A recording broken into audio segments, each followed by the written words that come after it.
911, what is your emergency? What is going on? Hello? My mom was a knife. Who has a knife? My sister. Quick!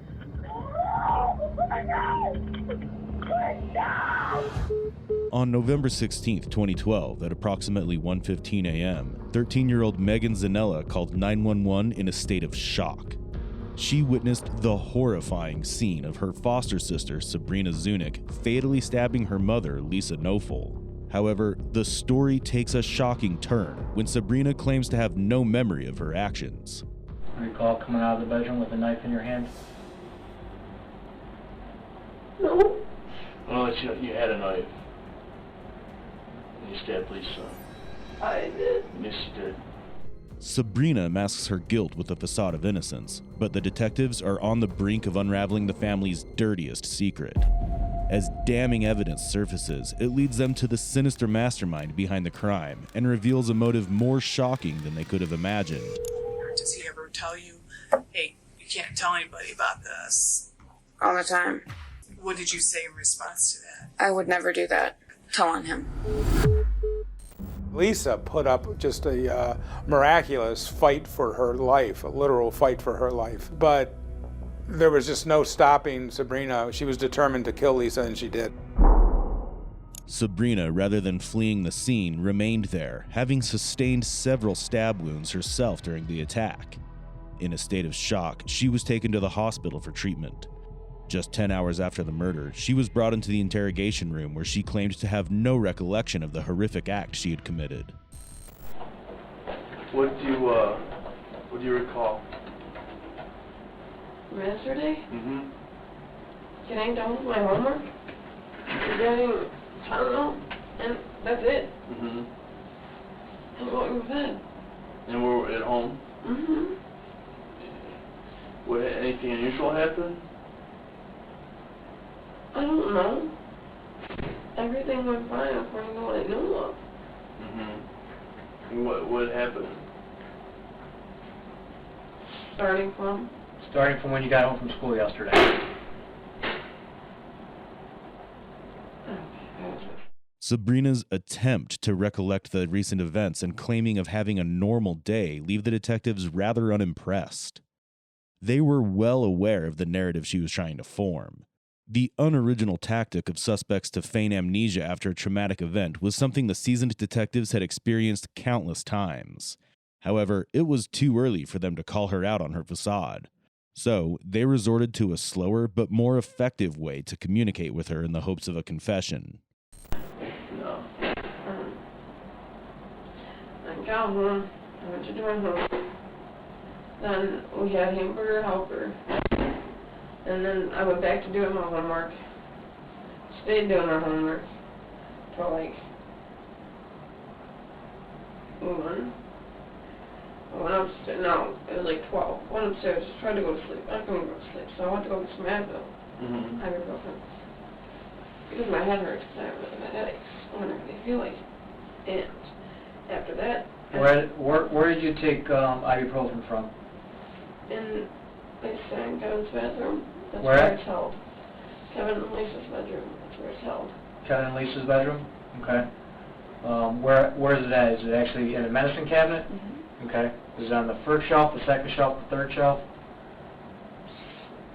Do you recall? I believe that there's only 2 shelves. Okay. And it's on the bottom. On the bottom shelf? So you went in her bed. Is her bathroom in her bedroom? Mm-hmm. It's connected. Mm-hmm. Was Lisa still awake? I don't know. I just remember going in there, having the bottle, starting to shake it to get the meds, and then I'm gone from there. Thank you. Okay. Do you remember what the bottle said? Ibuprofen. Ibuprofen? Wait, there was orange around it. Okay. Are you allowed in the bathroom? Only, to get Advil or something like that. Uh-huh. I call it Advil. It's always Right. ibuprofen. Other than that, no. Not unless they're there or, we're told to. So what did Lisa say to you then, when she saw you in there? Don't know. I don't know if You Lisa... didn't hear her? No. I don't remember anything at that point on. What do you remember? Everything except, Were you taking any illegal narcotics yesterday? no, don't do drugs. You don't do drugs? When was the last time you did drugs? 3.5 years ago. 3.5 years ago? Okay. You have not had any illegal drugs since then? The detectives questioned Sabrina about possible drug use, both to assess its potential connection to the crime and to determine whether it might influence the reliability of her answers. Okay. You were at home all night yesterday? Okay. After you ate dinner, did you have this opportunity to say goodbye to Kevin? I was at the computer desk. You were at the computer desk? No, I went to the living room also because I was printing my bracelet. I mean, I was in the living room, I was in the kitchen, and I was in the office. That's it. Excuse me. I mean, I believe so, yeah, he just said bye, because he always says bye to everybody. Okay. And we either say bye to Bella, he like kisses him. Well. Okay.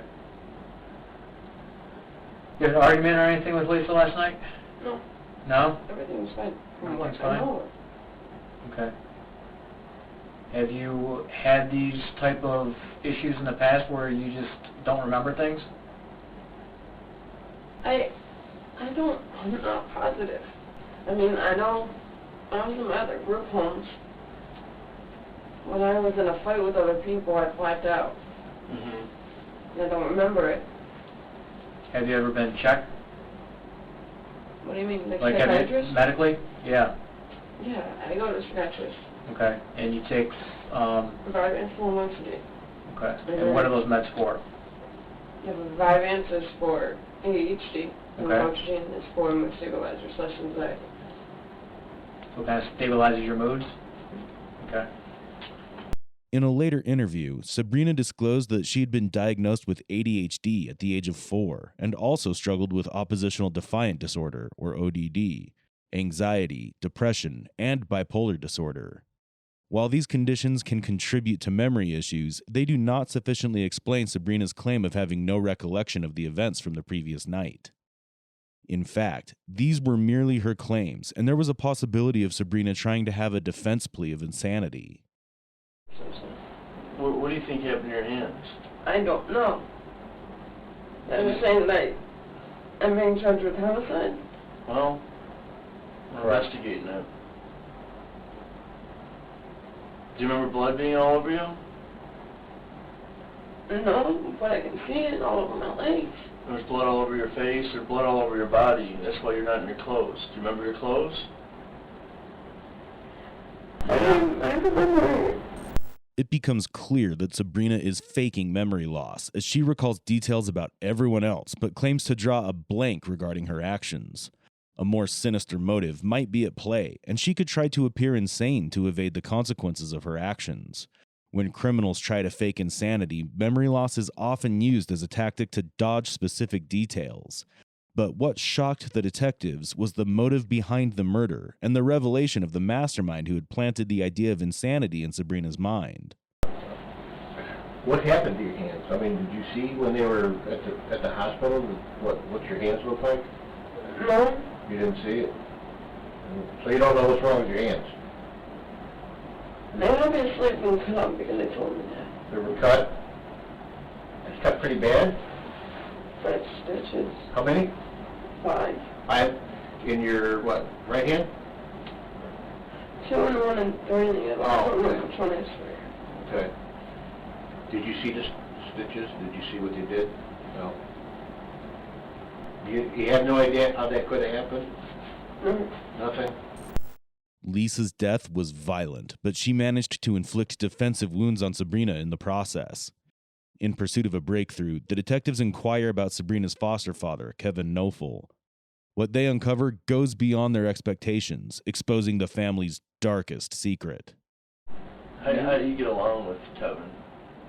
Kevin and me are cool. Mm-hmm. I mean, he's more the one that helps me out. Mm-hmm. Because this is Megan to deal with. Megan has mental instability herself. Okay. And so we made agreements a long time ago that if I need anything, that I could go to Kevin. And if it was major that she needed to be involved in, then he would ask, but not to be concerned about small things, because it's already stretching her out because of her job, and Haley and Megan. Initially, Sabrina and Lisa shared a close bond, but that changed when Sabrina began to feel that Lisa favored her daughters over her. This belief is thought to have been instilled by Kevin, with whom Sabrina grew closer as her relationship with Lisa deteriorated. How about with Lisa? How do you get along with her? Me and Lisa have never been the best. I mean, I've never tried to hurt her, never had any thoughts of hurting her. Yeah, it's been emotional and mental abuse from her to me. She put her hands on me, not fighting, but restraining me so I wouldn't give an iPod to her.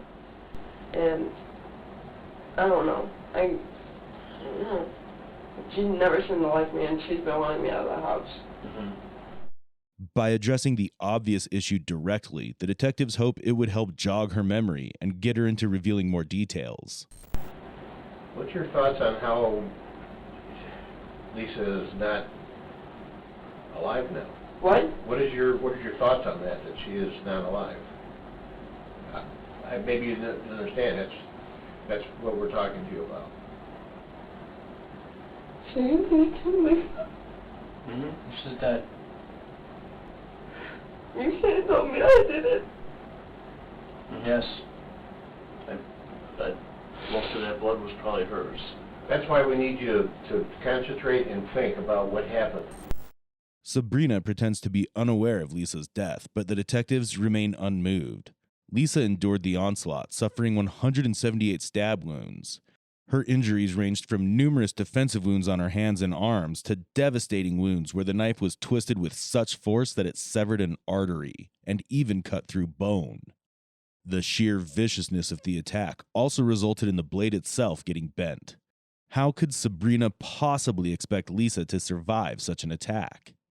There were nearly 180 different types of stab wounds, defensive wounds. I mean, wounds that were called complex because they're, the knife was jabbed in there and twisted. There's always two sides to every story, and we want to know what you had to say about it. And we know you were there. There were officers that got to the house after they were called. So we just need you to focus on what happened. You were doing homework, and you got yourself to the bedroom to get the medicine. What you need to do now is bring it all together and think real hard about maybe what happened next. And then that'll explain how you got some wounds to your hands. Okay? What's going to happen to Haley, Megan, and Kevin? What's going to happen to Haley, Megan, and Kevin? Haley, Megan, and Kevin are all safe. They're at home right now. Haley's with Judy, all right? And Megan's with her dad. And Kevin's with Judy also. Anything coming back?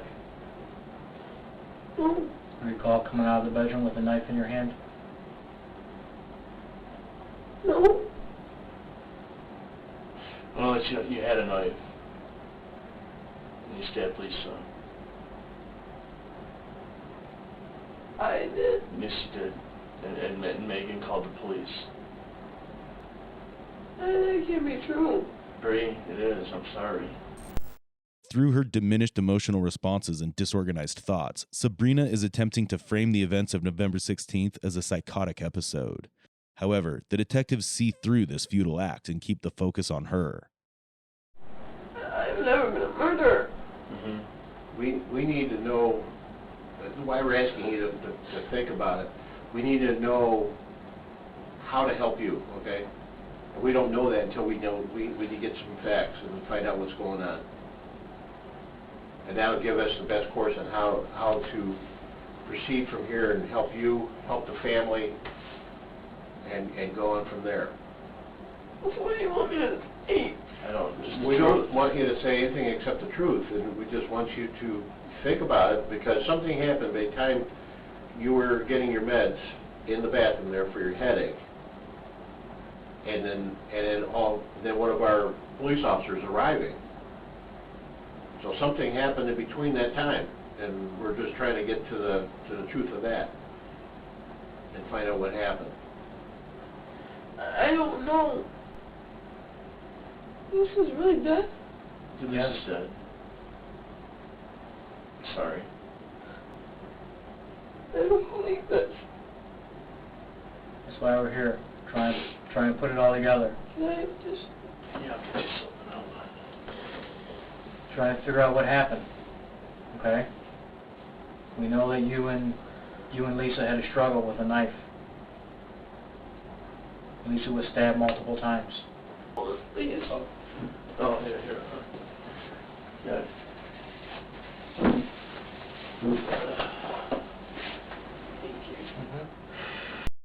Although Sabrina has agreed to answer questions, there's a high likelihood that the detectives will struggle to extract any valuable information from her. Nobody else is hurt. Nobody else was hurt. Thank goodness. Has there been maybe an argument between you and Lisa? Maybe it had something to do with your iPad or anything like that? That was a long time ago. A long time ago? And yeah, the cops were called on. Okay. Did you get your iPad back? And I thought, yeah. Or iPod, whatever it is? You got it back? Where should it be at the house? My book bag. In your book bag? Okay. My pocket. Mesh pocket. Okay. On the right side. You have a Facebook account? Yes. You do? Were you on Facebook last night? Yes. Talk to anybody? Yes, but not much. Not much? Were you into messaging anybody? Yes. Who? This kid named Bobby. And What's Bobby's last name? I don't know. Do you know him? Yeah. How do you know him? Skating. From skating? United States. You go to school with him? No. No? How old is he? 15 or 16. Okay, so a little younger than you? Yeah. Okay. I'm usually just helping him. He has mental instability. Like, Okay. Have you ever thought about homicidal or suicide thoughts? no, I mean, a long time ago. But I've been stable for so long, I've never had any doubts like that. The detective shifts focus again, inquiring about the iPad and her friend, topics that Sabrina seems to recall without trouble, as opposed to her apparent lapse in memory regarding the crime itself. Where do you think you got the knife from? I don't believe I got the knife. Yeah. And you had a knife. I don't believe it.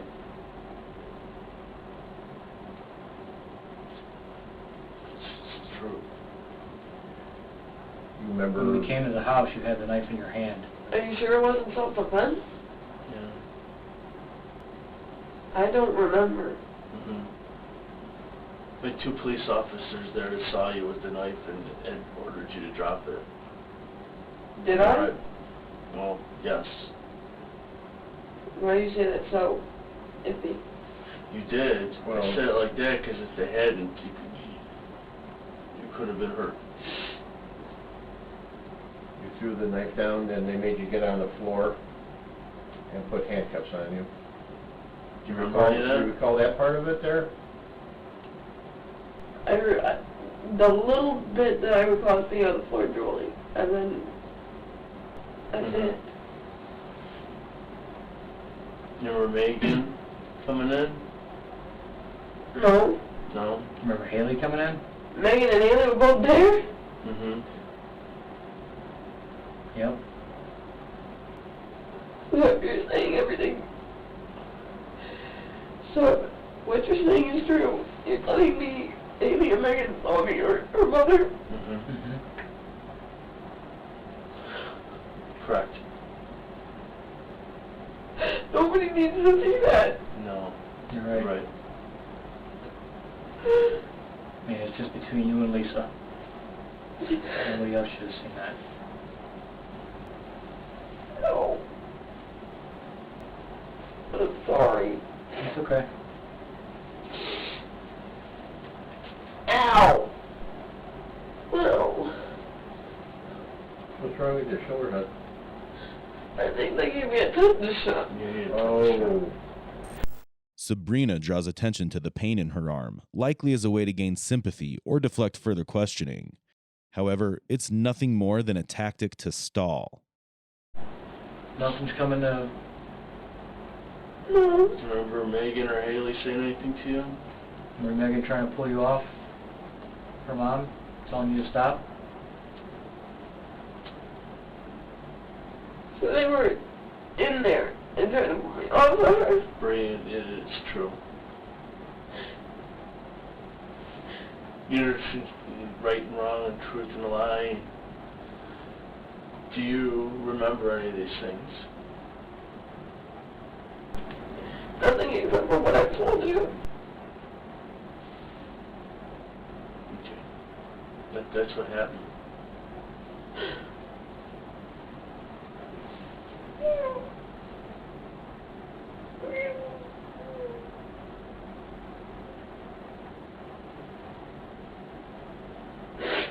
Is everything gonna be okay? Just Not with me. no, it's not going to be okay for a lot of people.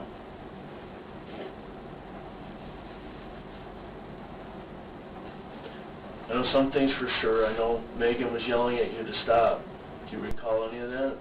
No. I'm going to tell you how I know this because she called 911 and I could hear both of you in the background. Oh.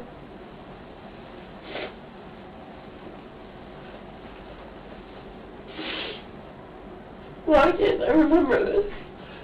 I don't know. That's why we're talking to you. I don't know.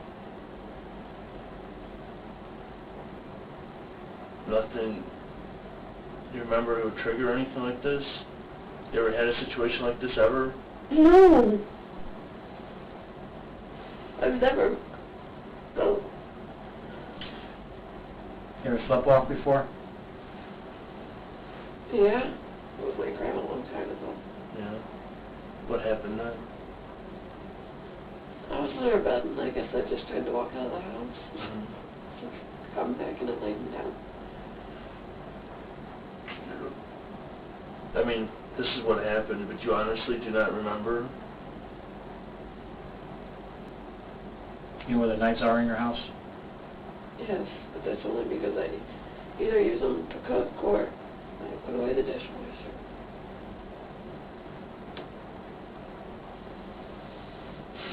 Recall going to the kitchen last night and grabbing a knife? No. Sabrina insists on her memory loss, but she can likely sense the skepticism in the detective's voices. Her story carries little to no credibility without any prior history of such incidents. I wasn't in the kitchen last night. I don't know which knife it was. Do you remember which one it was? Or no? Play that long?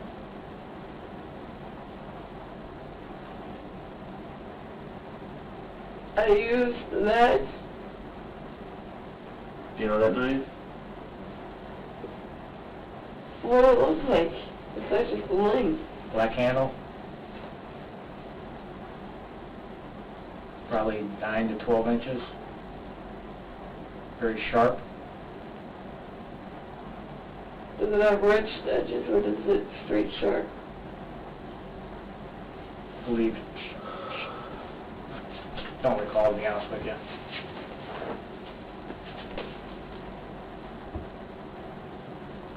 You ever punched any holes in your wall?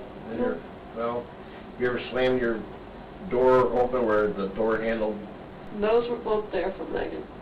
They're from Before I Megan? got there. Okay. Mm-hmm. She has huge major issues with ink. Okay. Pulled up on me multiple times and hit me and then claimed that I tried to stab her with a butter knife. Mm-hmm. And you can ask Laura, which is Lisa's sister, and Kevin. We were all there when they went to training. Mm-hmm. She made a big deal out of nothing. Because she got mad about Laura not wanting her waffles, and I was buttering mine. She goes to hit me on my arm, and I go to restrain her hands because she wasn't going to hit me more. I had a butter knife in my hand, didn't have time to put it down, but it was spaced on the floor. She's trying to struggle to get her hands away from mine, and by the time I have it, the knife is in between our two hands. And they claimed that I tried to kill her. She's also claimed that Kevin tried to kill her. Without additional documentation, it's hard to determine if this event truly occurred. Sabrina is either fabricating or exaggerating the story to discredit the claims of her foster sister. Honestly, she has some huge mental instabilities. Because none of us ever has tried to hurt her or anybody else. Why do you suppose your clothes were dripping with blood?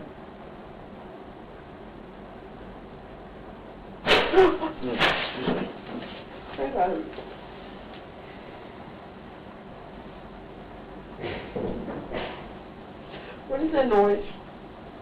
They're releasing the door, and it makes a loud click noise. You guys sure know how to do that.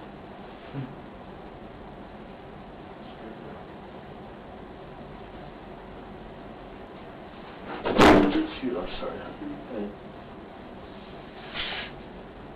How do you suppose your clothes were blood-soaked, dripping?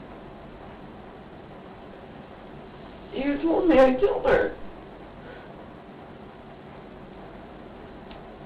You don't remember anything? With that, the detectives no longer gain new information and wrap up their interrogation with Sabrina. While she doesn't deny killing Lisa, she claims to have no memory of the act. However, the detectives have gathered more than enough evidence to charge her with first-degree aggravated murder. What remained unknown in the interrogation was the underlying motive behind the murder. But that, too, was about to be revealed in a shocking twist. When I started to think that there was more to the incident than just a foster child that stabbed her foster mother, was when I went to the wake. When I went to the wake in the service that had an outpouring of support and a lot of tears and sadness by coworkers and that, there seemed to be one person there that didn't seem to have much tears or sadness about it, and that was Kevin. As Sabrina faced the difficult journey toward prison, few paid attention to the man with the alibi, her foster father, Kevin. In the aftermath of Lisa's death, Kevin displayed a chilling indifference, using the life insurance payout to fund a lavish lifestyle. He paid off his home, bought new cars, purchased a house in Florida, and even took flying lessons. For someone who had lost his wife in such a gruesome way, Kevin seemed to be living large and remained strikingly unremorseful. The detectives, suspecting a connection between Kevin and the murder, brought him in for questioning. When he arrived, accompanied by his lawyer, the detectives informed him that they would question him about his wife's work. Kevin, do you know anything that was happening at the house the night before you left for work that night? Well, hang on a second. We just talking about his wife's work. What's going on at the house the night before is not his wife's work. Okay. Where does your wife work at? County Children's Services. What does she do there? She was a social worker for the children's section. Were you and Lisa in the process of going through a divorce? No matter how hard the detectives tried to steer the questioning toward the murder, Kevin's lawyer repeatedly intervened to stop them. Even with the most basic inquiries, the lawyer blocked their progress at every turn. However, Sabrina eventually cooperated with investigators, leading to Kevin's indictment nearly 6 months after the murder in August 2013. She agreed to speak with a prosecutor through a process known as a proffer, where Sabrina would openly confess the motive behind the murder. This was the first step before entering a plea agreement. It was revealed that Kevin had masterminded the crime, and there were over 1,500 messages exchanged between him and Sabrina, many of which were disturbingly sexual. It was Kevin Knoefel, my foster father. It was Kevin's idea, and it was talked about after we were having relations, and him and Lisa were having problems in marriage. He wanted to get a divorce, but Haley, which is a 3-year-old daughter of his and her, was in the picture, and he wanted full custody. She would get custody, or it would be shared, and he didn't want that happening. So the alternative was for this to happen. When was it, after you started to live there on a daily basis, that your relationship with Kevin changed? When did this start to change? It all started not with, but with massages, because he was a truck driver and his legs would cramp, so it was inner thigh. Then it progressively got into. Does he ever tell you, hey, you can't tell anybody about this? All the time. Did he say what would happen if you told Then you'd be taken out of my care and I could lose my foster parent license. What did you say in response to that? I would never do that. Okay. Tell on him. Sabrina asserts that Kevin began a relationship with her when she was 17 and quickly progressed to where they were together whenever Lisa and her daughter were away from home. What was his relationship to you? It was when a foster father when needed to be, and when a lover when not being a foster father. Sabrina admits that Kevin started discussing plans to have his wife killed and revealed that he had $785,000 in life insurance policies on Lisa. Can you describe for us or give us an idea of exactly the statements that Mr. Knoefel made to you about his wife being gone? She would be worth more dead than alive. Did you engage in any other activity with the defendant about that topic at that time? Yes. And what happened? About how to kill her. Why did you do that? Because I was doing what I was told to do. Right. And who told you to do that? Kevin. And why did you keep doing that? Because I knew I was already going to jail. In August 2014, Sabrina pleaded guilty to aggravated murder and was sentenced to life in prison with the possibility of parole after 30 years in 2042. Honestly, I believe Sabrina was a victim over and over again. She was used in regards to her emotions. I don't think she ever had anyone to love her. And the superficial love that he obviously showed her made her do that terrible act. You know, I know she's aware of her actions, but I think she got caught up and just lost it. 12B, this is a situation where both of the victims suffered serious physical, psychological harm. The offender's relationship with both victims facilitated the offense with reference to the murder. Murder, in this case, Mr. Knoefel acted as part of an organized criminal activity. I concur that I've seen no remorse at any point during this proceeding, either before the trial, during the trial, or up to today. As such, and as pointed out, there has been no prior record of the defendant. He has no convictions. He's lived a law-abiding life. In this case, there is mandatory prison time that must be imposed due to the offenses that have been committed and due to the verdict that has been returned. As such, it is the order of this court that Kevin Knoefel is sentenced to Lorraine Correctional Institution. On June 11, 2014, Kevin was found guilty on all 11 charges: 6 counts of battery, 3 counts of complicity to commit aggravated murder, and 2 counts of conspiracy to commit aggravated murder. He was sentenced to life in prison with the possibility of parole after 30 years.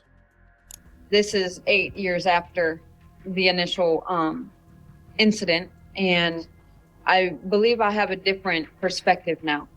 I'm not a monster. I'm an individual who made a mistake that affected a lot of lives. We're the picture-perfect family on the outside, but on the inside, it was completely different. I was in a very delicate state. I was in love with this man, what I thought was love. I was convinced that I was going to lose everything that I've ever dreamed of. This didn't happen. The foster system holds the potential to offer children safety and love, yet its imperfections often create pathways to tragedy. Was Sabrina acting on her own intent, or was she manipulated by Kevin? Did he actually care about Sabrina, or was there a darker motive after all? How can the foster system better protect vulnerable children while supporting families who genuinely seek to help out these souls in need? Let us know in the comments below. Like, share, and subscribe to the channel for more such content.